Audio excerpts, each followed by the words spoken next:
This one down this morning.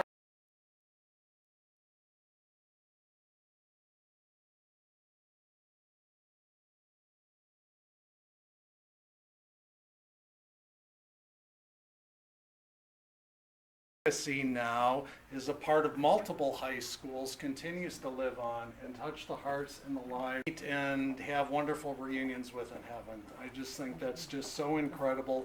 Wisco today, Wisconsin Lutheran High School today, we're at about a 20-year high. That's a legacy that you're a part of. And so we celebrate that with you. We celebrate all of the ways that Jesus is working in the lives of your children, your grandchildren, and the lives that you've touched.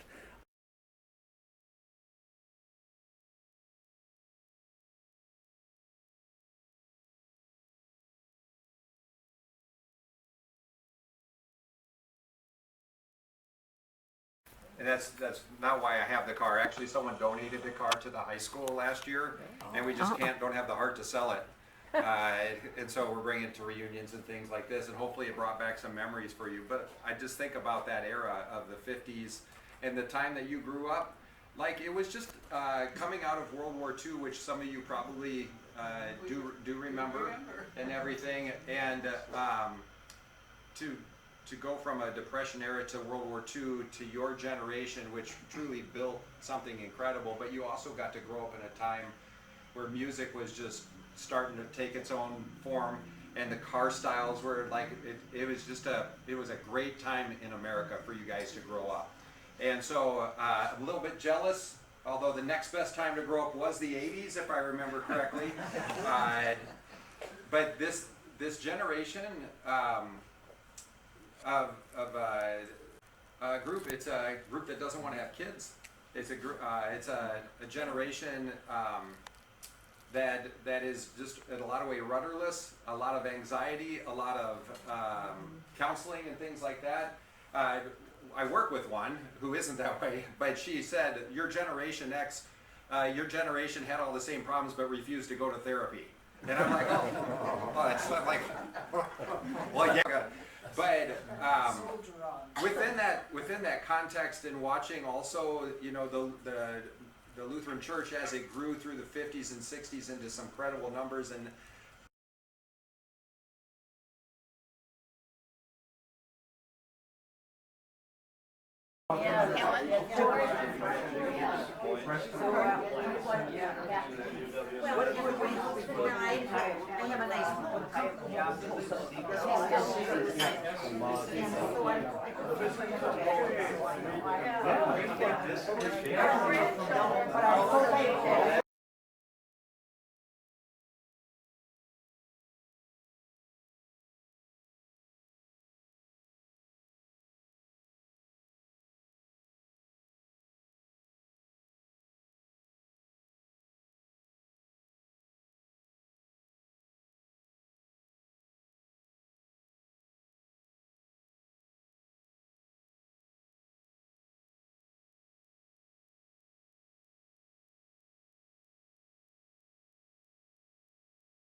Oh, I hate you sometimes. You're nothing but a lousy little shit. I help you all the time, and you never help me without wanting something. Oh, well, not as much as I hate you. You snore at night. You pick your toenails. You smell up the bathroom so I want to puke. Give me your report card. Give it to me or I'll beat your face in. You want it? Here's my report card. My lousy report card, you big shit. 4 A's and a B? That's good. That's real good, Eugene. You're smart. I want you to go to college. I want you to be somebody important. Because I'm not. I'm no darn good. Oh, I'm smart. I'm sorry I said those things to you. I'm sorry too.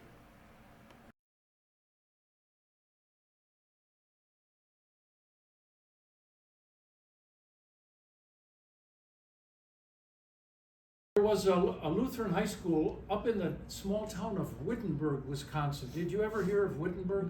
Yeah. You know where that is? I think it's about halfway between like Wisconsin Rapids and Shawano or something like that. It's a little town out in the forest. It actually lasted for 10 years, but then it died. I got a hunch that was connected with Norwegian Lutherans. I think a bunch of Norwegians live around Wittenberg. The first real Lutheran high school is here, Concordia College. It was called Concordia College even though there were way more high school kids on campus than actual college kids, because it was not a 4-year college for the first century of its existence. It was what? A junior college, 2 years only.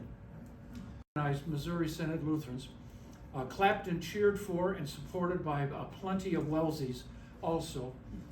They launched a 2-year junior college, and it was a junior college for at least a century.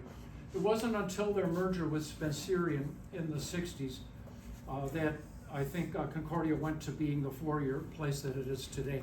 And eventually the prep school was discontinued, leaving Concordia today with just the 4 standard college years as part of the Concordia system.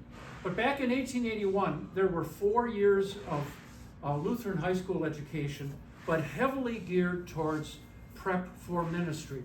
In fact, you weren't even supposed to show up there if you did not at least pretend to be interested in going into the pastoral or teaching ministry. And it was boys only. It was single sex. This is the original beautiful building on the campus. They actually chose a very good piece of real estate. Back in the day, 32nd and Kilburn was not a kind of a stressed urban neighborhood that it is today. It was actually the Milwaukee's west side Gold Coast. In fact, Highland Boulevard had so many well-to-do German businessmen and their families that it was called Sauerkraut Boulevard. And this is where Concordia grew up. It did a great job. Both my grandfathers are grads of both the prep school and the junior college, and my father also went to Concordia, Milwaukee for prep and for his 2 years of college. He went to the senior college in St. Louis for a year and then transferred to Northwestern to finish out his college. So he had a leg in both synods, and my grandfathers also had a leg in both synods, as often happened during the day. Now, there was a desire building not just to have high school education for young people who were studying to be pastors.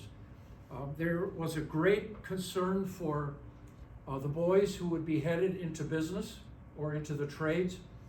And there was a building movement to get a school for young women, because the usual style back then was the grade schools only went to grade 7. My congregation's grade school, St. Marcus, did not add an 8th grade until about 1917 or 1918. My grandmother's education stopped at 7th grade. At that age, you were expected to be old enough to do what? Get out and work. Get a job. It was figured all you're needed for is just to husband settle down and have lots of babies. People aspired to a little more than that, at least as an option. So the pressure was on, and nothing much was happening, and it took a spark plug this guy, who happens to be my great-grandfather. This is Pastor August Pieper, the pastor of my congregation, St. Marcus, until 1902. And that year, that summer, he took a call to the Wells Seminary, which at that time was located in Wauwatosa on 60th and Lloyd. And he gave an essay at the Milwaukee Pastoral Conference. Probably in those days, they had a lot of what they called joint conferences, where the Missouri and Wells pastors would be in attendance. And he kind of tore into them for being sluggish on this goal of bringing high school education to girls. He was when he got going on a subject, he was very pointed, and sometimes to the point of being offensive. He came on so strong, and in general, the pastors there thought, "Oh, right, start a high school for girls. What a boondoggle! What a waste of money." And I get a little bit of that, because if you're a pastor of a church in 1902, you're an immigrant church, you're caught in between two cultures, you probably didn't have much spare money in your budget. So you're thinking, we're barely paying for our grade school. There's no way we can afford to be paying for a high school also. So most of the pastors thought this was a dumb idea and did not get on board. However, 3 people did. Let's see. There they are. This guy is J.F.G. Harders. He's the pastor of Jerusalem Lutheran Church, now dead. The church died, but its building is still there. It's on Holton and Chambers. And he caught the fire from that essay and said, "I'm in. What do we got to do?" This guy was the principal of their school, Jerusalem Lutheran School, on Holton and Chambers, right next door. And this guy is Otto Hagedorn, who is the pastor of Little Salem Church on Kramer and Thomas. The congregation is just barely alive. They don't have a full-time pastor anymore, just a tiny handful. But their beautiful brick building is still there. So they said, we're going around, we're going to drum up interest, and we're going to try to find enough young women. We're going to have just a girls' school. The Lutheran High School is going to be the Missouri Synod's Emmanuel Lutheran Church on 11th and Garfield. With over 3,000 members, was one of the largest churches in the Missouri Synod, possibly the largest church in the Missouri Synod at that time. It had an enormous congregation. 1 block away was St. Matthew's, the Wells Church, which had 2,000 members. So if you can believe it, here's these 2 gigantic congregations, 1 block apart, and between them they had 5,000 members. That's the density at which the near northwest side of Milwaukee was stacked with German Protestants. Just amazing. This is what their church would have looked like in 1902. And this is their school, located 1 block to the north on 11th and North Avenue. Building is no longer standing. Well, Pastor Dietz of Emmanuel was not willing to become part of this syndicate. However, he said, we will lend you a classroom. Honestly, I don't know where they could come up with a spare classroom. I'm sure their school was packed to the gills with kids. Maybe they jammed 60 or 70 kids into a room to open up space. But Emmanuel Lutheran School, from the LCMS, God bless them, offered the first home for the very first Lutheran high school, which is still in business today with its twin daughters, Milwaukee Lutheran and Wisconsin Lutheran. And this is the claim to fame, that it is the oldest continuously functioning Lutheran high school in the United States. There's nowhere else has anything even close. So here was its first home. All right. I want you to come up with a number in your head for the amount of the first year's budget. How much money did it cost to run this school in year 1? Raise your hand if you think it cost more than $20,000 to put the school together for the first year. Okay, you know you're getting set up, right? So you're going to be cautious where you raise your hand here. All right, so that's a little high. How many think it's more than 10,000? Okay, we have one brave man here. Too high though. How many think, well, it was more than 5,000 at least. Come on, Pastor. It's got to be $5,000 at least. Okay, there's two. We have two of you. The rest of you are cautious. You know you're being set up. You don't want to be bait in my trap. I got you. How many of you have the nerve to raise your hand if you think that this school was run on nothing but air and fumes all year and had an operating budget of 0? Raise your hand if you think that is the correct answer. I think Everybody's it's still false. awfully cautious. There's only 3 very fearful hands being raised right now. You're right! Hey. It cost nothing. You're They right. had no money, so you can't spend what you ain't got.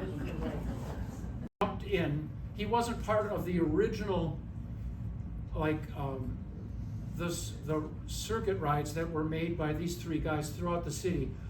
They borrowed an undertaker's wagon and drove around giving out leaflets and looking for money. This guy was the pastor of the enormous St. John's Lutheran Church on 8th and Vliet Streets. Building is still there, and the congregation is still alive. He eventually became the president of the Wisconsin Synod. It was his great privilege to take over the reins after the Depression crash, pretty much trashed the synodical finances of the Wells. So he was the president of the Synod in the 30s and 40s. And so these 4 guys formed the Lutherische Hochzeitsgesellschaft, which means the Lutheran high school Association. Hochschule. A Gesellschaft is a society. And it was basically a syndicate of lay people who took on themselves the responsibility of organizing, planning, imagining, and then funding this effort. And it was not going to have congregational backing for 15 more years. This group of individuals, I mean, talk about standing on the shoulders of giants in the past. These are superheroes of people in the cause of Lutheran education. They bravely went ahead when most of the pastors were full of chicken manure. So after that first year, they thought, this is nuts. We cannot possibly continue to meet in this classroom, because interest grew. They started with about, I think, 12 or 13, 18 girls. Tuition was $5 per semester. They had 3 semesters. $5. And I don't know what they used the money for. Maybe they gave a small gift to Emmanuel School. And after the girls' school got started during the days, they said, we gotta do something for the boys who are not gonna be pastors. So after a couple of months, they opened up a night school for boys. 52 boys worked all day and then went to night school to study to get their high school diploma. Talk about sacrifice and hardships. There were not too many athletic teams in those days. These guys were just grateful to get an education. The girls' curriculum in year 1 looked like this: religion, German grammar, German literature, English grammar, English literature, Latin, French, history, chemistry and physics, geography, arithmetic and algebra, drawing and penmanship, phi-ed, and music. Better believe they got a workout. The boys, and listen to the difference in the boys' curriculum: religion, German, English, Latin, Greek, you think I'm making that up, French, bookkeeping, shorthand, typing. Shorthand and typing, aren't those girly things? Like, huh. Back then, that was considered to be necessary training for these boys who were going to be running their own businesses. Mechanical drawing, commercial law, civics, math, and spelling. So the coming year, 1904, the enrollment was up to 48, and the Hochschule Gesellschaft said we can't operate out of Emmanuel School anymore. So forget that. So they were only in that Emmanuel School building 1 year. There was a parcel of land able to be rented. Originally, it was called Eimermann's Schützenpark. Who knows what a Schützenpark is? It's a gun club. Germans love guns and shooting. There's something about it, I guess. You would go there to this park. You can see it was like a full, big, huge block. That building in the middle was their gallery. And you would go and you would pay money and either pack your own hardware or you would rent it there. And you would blast away, and these people would make, that was their business. Now I got to back up a little bit and tell you about the Wells Seminary, which almost didn't exist. The Wells started in 1850 and did not find it themselves able to start a seminary until 1863. And they had a couple of young men in a house in Watertown. The Missouri Synod, by contrast, came over not with a few scraggly mission seminary graduates scattered and disunited and a little flaky in the head. That was the original talent available to the Wisconsin Synod. The Missouri Synod came over with thousands of Saxons with already an intact clergy structure. They had dozens of pastors that came with these 5 ships. And then they landed in Perry County, Missouri, with their whole organization intact and ready to go. They launched their seminary immediately so that they could keep training. Then, as if that wasn't enough, a German mission planter back in Germany named Löhe actually donated a second seminary in Fort Wayne. So the Missouri Synod by the 1850s had 2 seminaries, and the Wells didn't have any. By 1863, the Wells has this little rented rooms in a house in Watertown. When the college, Northwestern, was built in 1865, initially the building was big enough they could move, the seminary could have one of the classrooms. By 1870, the college had grown enough that they kicked the seminary out and said, love you guys, but you can't stay with mom and dad anymore. You gotta get out of the basement. So what to do? The Wells had no money. They could barely pay for Northwestern. In fact, they weren't even making the salaries of the Northwestern College professors. What to do with the seminary? Reluctantly, they approached Dr. Walther down in St. Louis and said, look, here's a proposal. We will pay for a professor at Concordia St. Louis if you let our young men come down here for their 3 years of seminary training. And Walther said, fine. Walther said, fine, probably because he was hoping in this way to bundle the Wells up into his expansion plans, because he dreamed of having the Missouri for every Bible-believing Lutheran in America. I'm suspecting that was his motivation. It could have been just because he was a nice guy, or he thought it's more tuition and more enrollment for our school. So for 8 years, the Wells young men would go down to St. Louis for their seminary training. But the Wells did not want to just get completely sucked into and absorbed by the Missouri Synod. They wanted to be a partner, not just an asterisk. So in 1878, the Wells scraped together enough money to rent a pair of houses in my neighborhood, in the St. Marcus neighborhood, 1 block away. On Hubbard and Garfield, there were 2 vacant houses that the Synod rented, and they probably put the inspector, they called him, in one, and the boys had their sleeping rooms and probably 1 classroom down in the living room. And so for 2 years, the Wells had a seminary in a pair of houses on Hubbard Street in the near north side of Milwaukee. Well, that was intended to be temporary. In 1880, now after 2 years of that, they found out that the Eimermann Schützenpark was available for sale. So they bought it, and they converted the Schützen Pavilion into a seminary, 2 classrooms, quarters for the inspector, and some sleeping rooms, some dorms for the boys. And for 12 years they were there, although they soon outgrew it. So they bought the Schützenpark, converted it into a seminary, and were there for 12 years.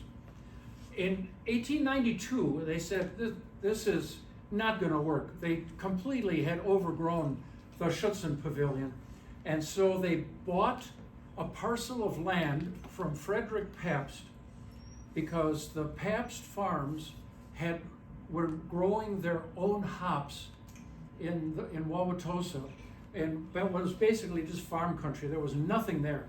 West of 60th Street in what's now Tosa was just fields, hop fields for the best brewery, which became the Pabst Brewery. So they bought a chunk on the southwest corner of 60th and Lloyd and built a new seminary there. All right, in the meantime, this turned back into a public park, or I should say a park open to the public, and that pavilion became a saloon. And it did great business, but it was still always known that it was available for sale or rent. And in 1904, the high school Hochschule Gesellschaft said, I think we can rent, it's now called Union Park, I think we can rent Union Park, and we could have a campus with some grass where the kids could actually walk around. And so they did. And one summer, all the girls who wanted to go to school there, it was still a girls' high school at this time during the day, the girls came and cleaned out and washed. They said they had to wash the building 3 times to get rid of the smell of stale beer.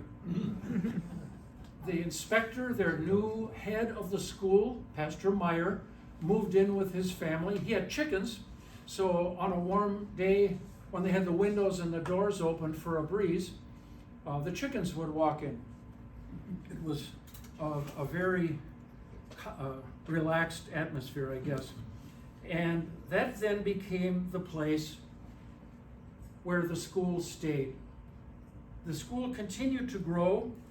The boys were finally brought into the day school in 1905, and that brought the enrollment up to 90. You can see God's really blessing it. And in 1906, they had their first graduation from the school. Here you can see the school. This is Fond du Lac Avenue right here, and here's 13th Street. You can see the building was set at a little bit of an angle. This street up here is Vine, although one of the most interesting things, it's also called Wine, W-I-N-E.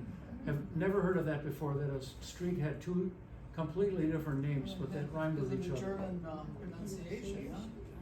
Well, maybe because the Germans said Vine. Yeah, it could be. Here's what the building looked like. Here's a photograph from the 1880s when it was a seminary. It's like an old frame house in the woods, a lot of trees. And that became the Lutheran High School's first home. Here's their first graduating class. Here you can see the faculty. Here is Professor Zumpe. He was one of the founders, men and women who worked their butts off for no personal gain, but just for love of the gospel and a desire to pass on their faith to their children who were teens. What a labor of faith, what a dream, a labor of love, when there was so little visibly to encourage them. They struck out, struck out on the journey. They didn't strike out. They actually hit a solid double into the gap and left center. I actually got the school founded, but what a risk for them, especially when they bought this land and built this building. Guess whose names are on the deed and who's on the hook for the debt. These people were mortgaging their own families, not for their own houses, but so that there could be a school for their teenagers, especially the girls. Wisco's original founding was all about bringing a quality education to the girls. The boys came along soon enough. So in 1918, the school had an enrollment of 125. They're still packed to the gills. They raised money and built an addition to the south. Here you can see, this is my great aunt, Trudy. She graduated with that first class. It was 12 girls and one guy snuck in there. This guy was like the one rooster in the hen house. So this is 1906. In 1908, the gross inadequacy of the saloon as a school, they couldn't stand it anymore. And the Hochschule Gesellschaft raised money to build a proper brick high school building. They kept their campus, they tore down the old saloon, and they built what became the core building of LHS, the high school that you all attended, right here. This was, there, as you know, there were two kind of projecting bays and then a little bit of an inset as you look at it from 13th Street. This was the core of it that was built in 2008. And there it is. Home sweet home. With the oldest living ugly concrete wall, retaining wall in the history of Lutheran education. I think it probably was made around the time of the flood, and by the time you were going there, I bet it looked like it was going to fall down at any moment. Was that there at the time? No, I don't think so. Oh, the wall was gone at your time? Yeah. Good riddance. Yeah. So the new building cost $40,000. Still, they were packing 50 to 60 kids per classroom. It felt, the new building was packed immediately upon opening, and they were under pressure to do an expansion, even though they didn't know how to pay for the 40 grand. The director, Pastor Meyer, lived on campus, and they said, "We need your space. Can you and your wife family move? We're getting a lot of girls from the surrounding suburbs and small towns who need dormitory facilities." And so the old director's house became the girls' dorm. There it is. I think that building might still have been standing when you were there. Was that still up? As we went to classes in that building. Where was sewing class? Sewing class. Sewing class. Sewing class. Was there, yeah. And I think some of the Oh, boy. And the dark What's her room. name yet? The dark Dark room. room for the photos. Interesting. Can add to your story. In 1918, an association of congregations, 18 of them, ironically the same number, agreed to take over management and funding of the school from the. They built an addition, like a north wing addition over here. A little wrinkly up here in the corner, I see. The Depression was a bad time for the school. It was a bad time for every man, woman, and child in the world. Nobody in the world escaped the Depression. There was no money for tuition. The enrollment dropped by about 150 just because families loved the school but just could not even scrape up the money, even though the tuition costs were dropped by a third, even though faculties all had their salaries cut and sometimes sometimes there were missed payrolls. That still wasn't enough. The enrollment dropped terribly, and the 30s were a really hard time for the school, but they kept going, amazingly enough. Here's another view of the school with its addition to the north, and you can see the director's house over here, which became the girls' dorm. And that ugly, ugly wall. Could they at least like wire brush it and paint it, don't you think? Looks like it's mildewing to death. Graffiti would have been good. Yeah, graffiti, yeah, please, somebody, spray paint our walls.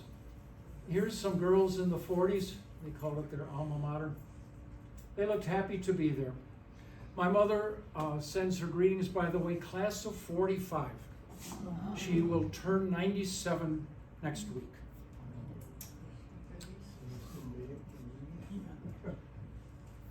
Some of you know what this building is. You recognize it? That's the Lutheran Center. Oh, yeah. The school kept growing, especially after the war. They had to divide the gym into 4 classrooms because they so desperately needed teaching space. And at this time, I've never run into anyone yet who can tell me the full story about the Lutheran Center. I tried Googling it. It takes quite a bit to Google something where Google strikes out and does not have a glimmer. I tried Googling the Lutheran Center, State Street, 11th and State in Milwaukee, and Google had never heard of it before. I know it's there. Here's a photograph of it. This was like a Lutheran community gym that was used for church basketball games, and you could rent it. And the Welsers and Missouriers would get together, and they would fund this. And back in the 40s, it was a thing in the 50s. And so the Lutheran High, which wasn't too far away, from 13th and Reservoir to get down to 11th and State. The streetcar, we all took it. What's that? We all took the streetcar. Streetcar, yep. Jump on a streetcar. And all of the gym classes and the basketball games and everything else took place at the Lutheran Center. Basketball games took place at Concord. Yeah. All kinds of stuff. Boys, yeah. Girls Yep. didn't. After the war, the reverse of the Depression happened. Suddenly there was an explosion of interest. There was new prosperity. People finally could start spending their money on stuff, and it got up to 858 after the war in 1946. And a joint Wells, Missouri Planning Committee started work to seek out and build a new campus farther west into where the Lutherans were moving to. By this time, 13th Street was being left behind as the Lutheran, you might call it critical mass, had been for years steadily sliding to the west. And by the 1940s, it was probably centered over Sherman Boulevard to 60th Street. That was the new center of Milwaukee post-war. And this was getting left behind. So they started this planning committee, but it didn't take long for the planning committee to grind to a halt, because there was a group of people, mostly pastors and professors in the Missouri Synod, that were very embarrassed about their immigrant past and the old stodgy ways of the old Germanic Missouri Synod. And they began to make noise for new thinking for new times. Not just style and culture, but actually began to raise some questions about the inerrancy of Scripture and the absolute authority of the Bible as the Word of God. And it caused a tremendous hullabaloo. The right of center people in the Missouri Synod were outraged at this. It was called the Statement of the, have you heard of it before? 1960, are you saying? No, before. This is back in the 40s. It's called the 40s. Statement of the 44. Oh. And it was issued after the war. And there's suddenly, every pastoral conference in America was yakking about this, including the Wells. The Wells thought, what's going on with in our sisters' world here?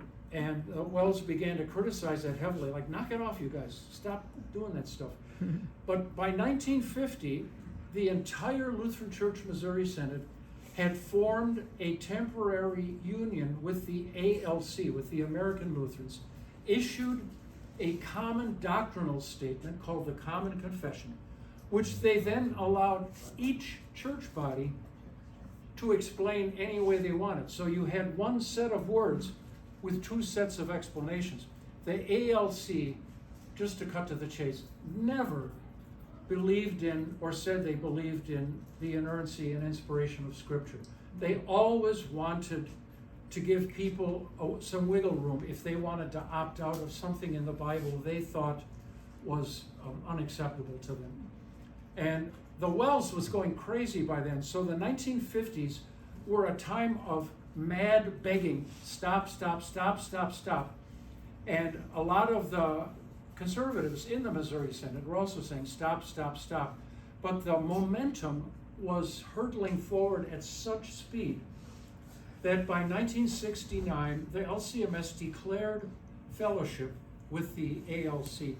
The Wells could see this coming and reluctantly and at great cost divorced the Missouri Synod in 1961. You're all old enough to remember that sad day, and it finally happened. The fact is, by then the two synods had drifted so far apart, it was just a formality.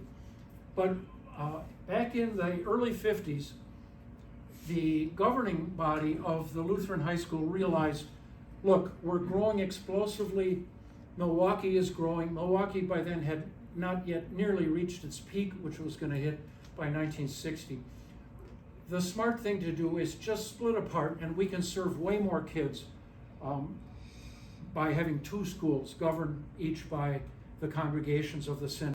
In 1951, the Missouri Synod put together its own governing team to charter Milwaukee Lutheran High School. And they went to work like madmen and women raising money. They raised over $2 million, which in the early 50s was a massive pile of dough. And they built their wonderful campus out on Grantosa. And you maybe have loved ones who've gone there, or relatives, or nieces, nephews, or grandchildren. By the way, in the spirit of the class of '54, which school in Milwaukee contributes the most ninth graders to Milwaukee Lutheran High School? Right now, you mean? Right now? St. Marcus, Yeah. my congregation. Oh. We love Milwaukee Lutheran and are glad to have it there. I wish there was 3 more of them. The next year, 1952, the Wells had its chartering convention for its own conference of congregations, and they launched Wisconsin Lutheran High School. Took them longer though because they couldn't settle on real estate. The land that Milwaukee Lutheran is built on now was gifted to the High School Association, the Greater Milwaukee High School Association. And that made the decision really clear to the Missouriers. The Wellsies first picked one and they were ready to go, but then it was right in the middle of the city, more centrally located where the Wells wanted to be. But then the federal government said, no, you're in the path of the freeway.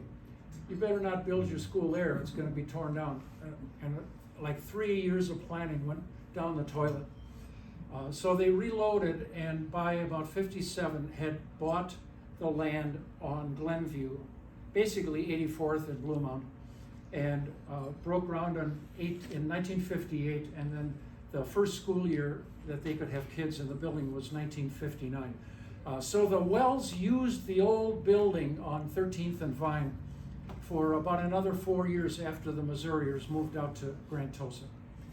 So that's the part of the history of this school that you might not know. And I hope this was interesting to you. I hope you aren't totally asleep in your nap time right now.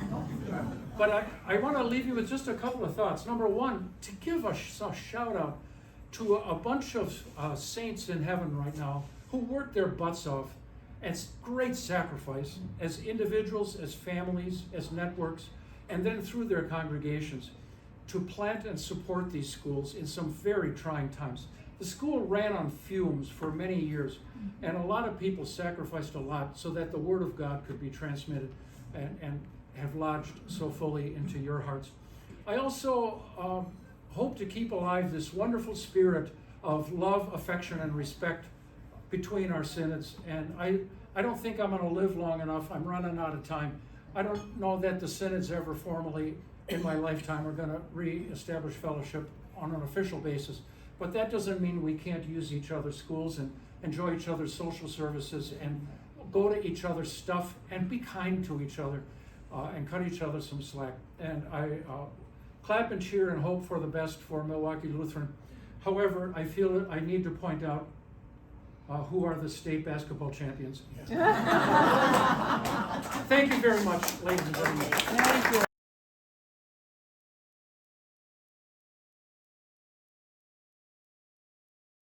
Best friend, her grandpa was Paul Youngquist, and he was your teacher. Paul He who? said- Paul He said, how do you Youngquist? say it? Youngkunst? Youngkunst. J-U-N-G-K-U-S. Yes. He was my teacher, my Yes. 7th grade teacher. Mine too. Oh, I'll tell her, because it was just exciting. I'm like, your boys look just like him. So Wow. kind of fun to see those circles that keep coming around. So I think we just have to start with the fight song. And I thought that Carolyn was going to do cartwheels and that she was going to do her pom-poms. We heard she was a cheerleader, but I'm understanding that she has some limitations right now, so you can't do that. All right. Were there So- other cheerleaders, or were you the Who is it? Who is a cheerleader? cheerleaders Caroline's. represented? I guess you're, There were only like 5 of us in our senior year. okay. Yeah. So you gotta carry it. But Minnesota Rouser, I do know. That was my high school tune as well. All right. Here we go. It's number 4 in the book, in case we're, number 4. We should help. Lutheran High School has all to thee. To your colors true we shall ever be. Firm and strong, united are we. Rock, rock, rock, just rock, rock, rock, rock, rock for the blue and white. Okay, now we want to hear you. Again? Yeah. Lutheran High School has all to thee. To your colors true we shall ever be. Firm and strong, united are we. Rock, rock, rock, just rock, rock, rock, rock, rock for the blue and white. Very good. Very So now if we go to number 5, we had some questions about this, but this was given to us that these were songs you sang. So Oh, tell us I if don't remember this. you don't remember this. Oh, some people do, but depends on what bus you were on, I think. Let's see. Right. Let's try it. Let's see it here. This is, okay. Cheer, cheer for old Lutheran High. You bring the whiskey, I'll bring the rye. Send the freshmen out for gin. Don't let us over sophomore in. We never falter, we never fail. We sober up on good alcohol. While the loyal faculty lies stiff on the classroom floor. We didn't sing that in chapel, but I think we sang it on buses. With no teachers there. We didn't make it up, that was given to us, but it does kind of flow, doesn't it? There's a term in here, wood alcohol. I had to Google it, and I found out it actually is a thing. Yeah. It's kind of a poison. Poison. Yeah. You die from drinking wood. That's what I found out, That's the yeah. old chemistry teacher there. All right, so, Where's Mr. Spencer? Let's go on to, she'll be coming around the Oh, mountain, okay. so there's probably 50 verses of this one. We'll do 3 or 4 of the ones that are here. she'll be coming around the mountain when she comes. She'll be coming around the mountain when she comes. She'll be coming around the mountain, she'll be coming around the mountain, she'll be coming around the mountain when she comes. She'll be driving 6 light horses when she comes. She'll be driving 6 light horses when she comes. She'll be driving 6 light. They're Vikings, you know, Pastor You're Jeske just Vikings. had the Viking up there. But in my growing up time, my grandpa sang, and you can give me the correct pronunciation, do, leech smeared in Harrison. I can remember so clearly my grandpa sitting at the kitchen table and singing this. So, you sing it with us, mostly for us. And this is a a love song of, testing. I had to do an English translation. I have no idea what it said in German. But this gal is talking her friend into responding to her courtship, correct? A guy? Or what'd you say? A lady. gal? A Well, lady? when I saw it on the YouTube, it was a lady singing this song. Okay. Yes. Are we ready? Here we go. I want to hear the German again.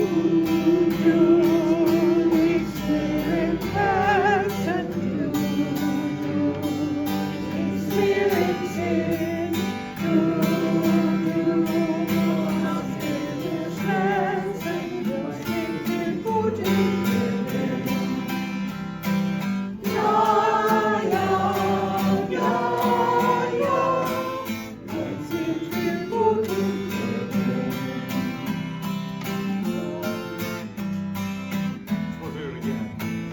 We're gonna sing the first. The yayas were twice.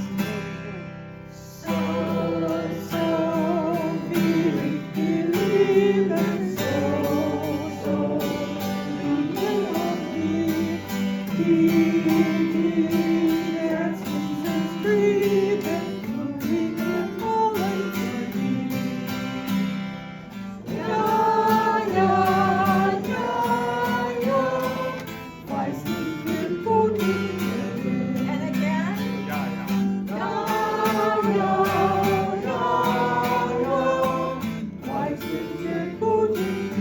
Should we try for verse 3?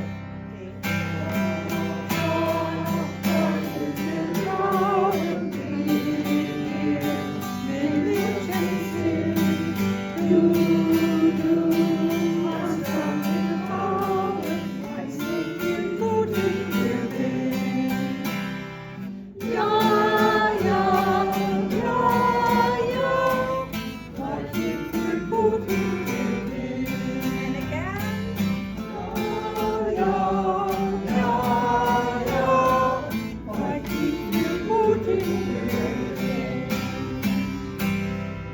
Very good. I'm impressed with your German. Is the Lord's my shepherd. Oh. So were you red knights? Because No. we were blue. Oh my goodness. Blue knights. This school got the colors and Milwaukee Lutheran got the name. Show Because that it's around. red- Let me okay. see that. They Show changed that it to around. red knight somewhere along the line, because that's what it is now. It's the choir. Yeah, I sat up there about why fifth or everybody's sixth hands row. Yeah. Talk about unity. I think that would bring us to tears. Let's do what a friend we have in Jesus. What a friend we have in Jesus, all our sins and griefs to bear.